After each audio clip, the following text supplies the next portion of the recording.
You're listening to the Bearded Theologians podcast, hosted by Zach Bechtold and Matt Franks. If you'd like to learn more about the Bearded Theologians, you can go online at beardedtheologians.com, where we have past podcasts, blogs, and a couple items for sale.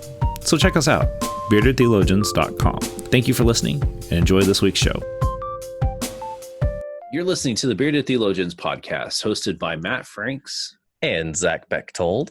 So Zach and I were talking, with the COVID-19 virus out, and it's storm season in Oklahoma. And one of the questions we kicked around today was how to connect to a faith community in a season of disaster. And so, Zach, what are some things that come to mind when you think about that? Well, pretty, really readily available, I think, for a lot of churches and a lot of faith communities. Finding live streams of your service on Facebook and on the websites and those types of places where you would normally, that's going to be what we see a lot of in the coming weeks. And we're going to see Facebook saturated with live streams because we're not going to be able, in larger communities, we're not going to be able to go to church because we need to keep folks safe. But I also see things that's only a short-term fix because the market's going to be so saturated. It's going to be hard to connect in those ways.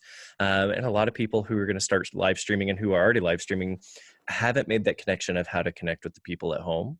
And so I think we're going to begin to see the transition of what does digital community actually look like, right? And how do we actually connect with folks who are sitting in their homes more than just pumping in what we're doing in the services.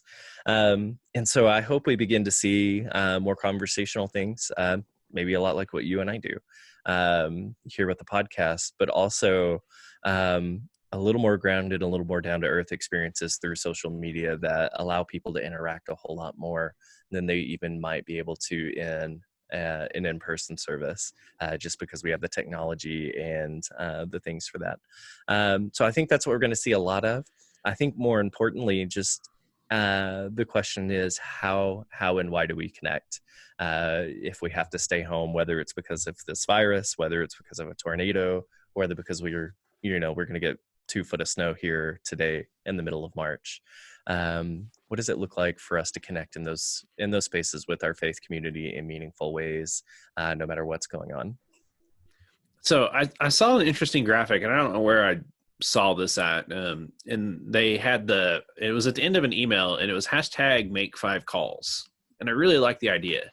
It was call 5 loved ones, explain why everyone must help, flatten the curve. And they're talking, and this is in reference of COVID-19, but I think you could use it for disasters and any other thing that's going on in your community. Because sometimes there are some things that happen in communities that aren't necessarily big, that can be big events, but may not necessarily be like a natural disaster or, something like that where everybody needs to pan together.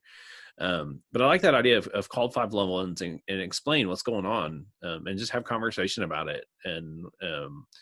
And I think that for us around here, that's been kind of the deal, is to try to make sure that we stay connected, whether it's through phone or text or Facebook or any other of our social media outlets. We'll still plan on having service, and encourage people not to, if they're not feeling well, to stay home. Even if they have the sniffles, to stay home, and that encourage people to be connected by making those 5 calls, connecting with people, and even connecting with people that haven't been around in a while. It's a good time to do that as well, and provide care at a distance, because a phone call can go a long way, and even a text message can go a long way. I can't tell you. I usually will text, if they do text, widows on their anniversary dates of their anniversaries, and then the anniversary of their loved one's death. And if I'm available, I'll make a phone call, but it's easier for me to make a text message. And I had one lady recently who lost her husband, who felt so connected to her pastor. And she's like, I've never really spoken to him, but I feel so connected to him because we chat together on through text message. And there's so many ways. We live in a time where communication is very easily accessible in some ways, if you have the technology. I understand that if If you're in a poor community, that can sometimes be difficult, but there are ways to communicate. And want to encourage you to manage and watch yourself. Like, I mean, and I think that's a standard rule, regardless if it's in a season like this where we've got a pandemic going on, or other things. Like, if you don't feel well, like, you probably shouldn't be in the community. Like, you really need to take care of yourself to take care of others. But there are ways to be connected, and please don't forget to send your tithe checks to your churches, because some of our churches are running on razor thin margins, and when you miss and you don't give that check, that can really cripple a church and the ministry that they do. And so, like, I think that's some kind of common sense things. And please don't forget to wash your stinking hands. Well, and I think in the light of all of this, or in the grand scheme, we're going to have to sit down and be intentional about what is important right now. What do we need to be doing? What do we need to have for people? And in our world, in the church world, that means what are the most important, not most important, but what are the things that we can do to connect with folks? Is it making phone calls? Is it producing a worship service that they can consume however, whenever, or consume's not the right word, but be a part of? Is it something that's pre-recorded? Is it something that's live? Is it something that it's this? You sit down and you have a conversation with whomever can be there. And I think for our church members and our spiritual communities, it gives them the opportunity to sit back and reflect for a minute and say, what is feeding me now? And how do I engage in that? Rather than doing all of the things and being all of the places now that we can't or shouldn't. How do we scale back and say, what do I need in these moments? And how can I engage in that? And I think as pastors and as churches, we have the opportunity to sit back and listen and go, oh, okay, here's what people are wanting in these moments. When we're able to scale back up, how do we begin to incorporate those things still on a continuing basis? Not so that people won't come back, but so that we can have another tool, another place for people to build their faith community and have those relationships and opportunities. And I think that's where it's at. It's like, it's having those relationships and building those relationships and knowing people who need to be connected to. I mean, I live in Oklahoma, so disaster relief to me is almost like, they really almost need to teach it in the seminaries, just so people who are going to pastor in Oklahoma know how to respond. Because you're going to be in an appointment where you're going to have to deal with some kind of natural disaster. I've now been around long enough now where it seems like every 3 to 5 years I'm having to deal with in my community. And one of the conversations we had last year with the floods was, how do we help people with the flooding? And flooding is way different. My experience has been tornadoes, and it's easy to deal with someone with a tornado because most of the time the house is gone. Like, I mean, just everything's gone or spread out through the yard. But with a flood, it's a whole different experience, and it's harder to deal with the flood because it takes time. And I was encouraging my leadership that we've got to sit and wait, and we got to be present in those people's lives and tell them that we've not forgotten them, and we're gonna work our best to try to get them back to a new normal. But with floods, it takes time because it takes time to dry out. It takes time to assess, and it's easy to tell where the water line is, and but with the long-term effects of those are even harder, because sometimes the houses don't blow or float away. And so that's always difficult to deal with. And knowing the response, and with a situation like this pandemic, this is going to take time. It's going to take people being responsible and washing their hands. Because from everything I'm reading and my understanding is like, washing your hands and social distancing is one of the best things you can do. And so minimizing those opportunities of being connected, physically, sucks. And I mean, I'm an introvert, so I'm kind of a little bit excited that I can use this as an excuse, but I also need that too. But there are other ways that we can have that connection and interaction, and it may not necessarily need to be physical at this time, but we can continue to care for those people and to be aware. And to me, like, really washing your hands, like, I think I've washed my hands now more than I ever have in my entire life, because I want to make sure, with the amount of people that I interact with daily, it's just vital. And it's necessary. Filth monster. Well, I mean, no, that's the thing is, most of it is we're keeping ourselves clean and healthy and hygienic, not partly for ourselves, but mostly for others.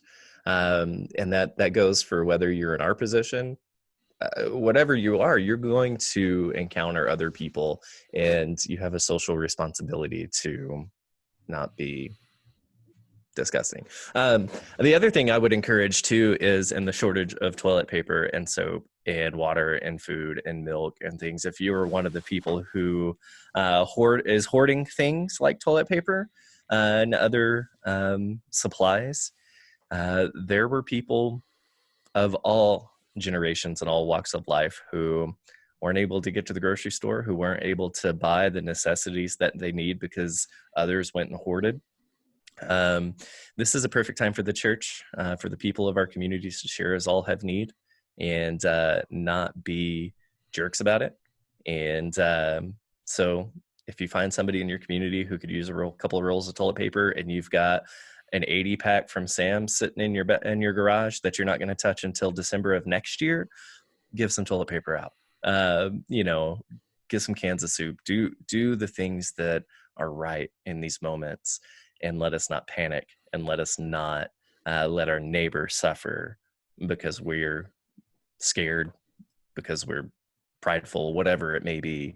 But yeah, if you bought a crap ton of toilet paper, share the wealth, because there were folks in your community who didn't get to go to the store because they were working 2 or 3 jobs, or they had something going on, or whatever. And so and if you feel like you need that person. And if you feel like you need that much toilet paper, you probably should see a doctor anyway, because you probably have other problems. That's right. You need to reevaluate some things. And I think that's key, is just taking care of yourself. If you don't feel well, find ways that you can. And I understand, like, there are, healthcare. I mean, healthcare is expensive, and and that's always a difficult thing to have to make that decision.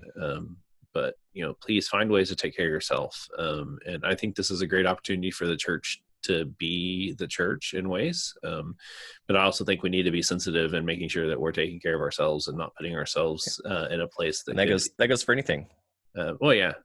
But I think we're definitely primed, could easily be in a space where we can provide a space for people to feel connected, but yet also be safe in the same time. And luckily the digital world now allows us to do this. And I don't think, I don't see this being like the grand, like, tip of the iceberg where everything will forever now be digital. I think people still will always desire human interaction. And I think we'll shift back, I think, in this situation where we've got going on, where we need to take care of one another. I think it's prime that we really spend time doing that, and looking at avenues for doing that in safe and healthy ways. Absolutely. So we want to encourage you to go on our website at beardedtheologians.com and check out all of our content and things that we have on there. We have some really great podcasts. We've had a really good, we've always had a good run. So it's hard to say, like, like the last few weeks, we've legitimately had some really good ones. As we were talking about last night when we were playing Xbox, like, it's hard to, like, nail down, like, what's our favorite one, because it seems like week after week it's our favorite one. We're excited about some of the ones that we're going to get ready to have come out in the future. We've got some really fun interviews shaping up, and so check all us out wherever you can find our podcast or on YouTube. And so for the Bearded Theologians, I'm Matt Franks. I'm Zach Bechtold. Thanks for checking us out.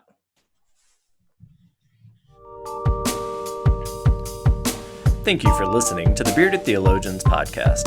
Don't forget to like, subscribe, and share on all social media outlets. You can check out old episodes and more information at beardedtheologians.com. Thanks for checking us out.